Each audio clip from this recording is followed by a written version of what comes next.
SIR বন্ধের আবেদন এবং তাই নিয়ে ধর্ণা মঞ্চে ধর্ণা শুরু করলো এপিডিআর। আপনাদের আজকে এখানে বসে আছেন, ধর্ণা করছেন এসআইআর বিরুদ্ধে, কেন? এসআইআরকে আমরা মনে করি এটা নাগরিকত্ব কেড়ে নেওয়ার চক্রান্ত।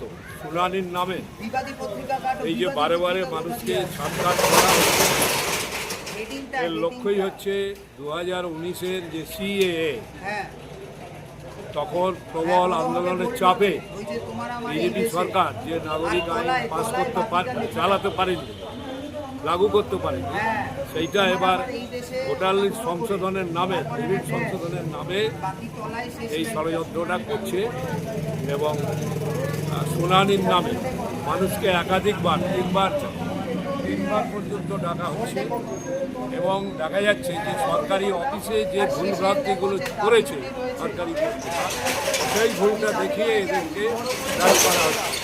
দেশের নাগরিককে এইভাবে বেনাগরিক করার ষড়যন্ত্রের পিছনে বিজেপি সরকারের লক্ষ্য হচ্ছে এদের ডিটেনশন ক্যাম্পে রাখা, আসামে যেমন করেছে। দ্বিতীয়ত, একটা বিরাট সংখ্যক অসহায় মানুষকে অসহায় করে বেনাগরিক করে তাদেরকে বড় বড় কোম্পানি, আদানি আম্বানি, বিদেশি কোম্পানি, কর্পোরেট সেক্টরের হাতে আন্ডারে এদেরকে দাস শ্রমিক হিসেবে বা সস্তার মজুর হিসেবে কাজে লাগানো।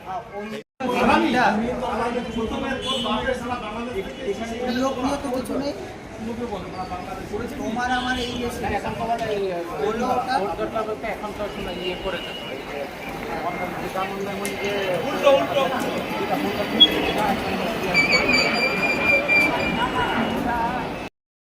হাই মাদ্রাসা হাতিয়ারার সামনে বিক্ষোভ প্রদর্শন করেন এপিডিআরের সদস্যরা এসআইআর বন্ধ করতে হবে এই দাবি নিয়ে। আমাদের প্রধান দাবি এই যে অগণতান্ত্রিকভাবে শুনানি চলছে মানুষকে বেনাগরিক করবার স্বার্থে, এটা অবিলম্বে বন্ধ করতে হবে। দ্বিতীয় দাবি, এই যে এসআইআর, এনআরসি, এমএনআইসি যে প্রকল্প আছে, যার মধ্যে থেকে বেনাগরিক করে মানুষকে ঘরবন্দি, নজরবন্দি করে রাখবে বলে ঠিক করেছে কেন্দ্রের বিজেপি আরএসএস থেকে এখানকার তৃণমূল কংগ্রেসের রাজ্য সরকার, এটা সম্পূর্ণ বাতিল করতে হবে। এবং আমাদের দ্বিতীয় দাবি, এই এসআইআরকে অবিলম্বে বন্ধ করতে হবে, অবিলম্বে এই এসআইআর বাতিল করতে হবে। এই তিনটে দাবি নিয়েই আমরা এখানে বসেছি। রাজ্যের বিভিন্ন জায়গার মানুষ বিভিন্ন আন্দোলনে পথে নেমেছেন।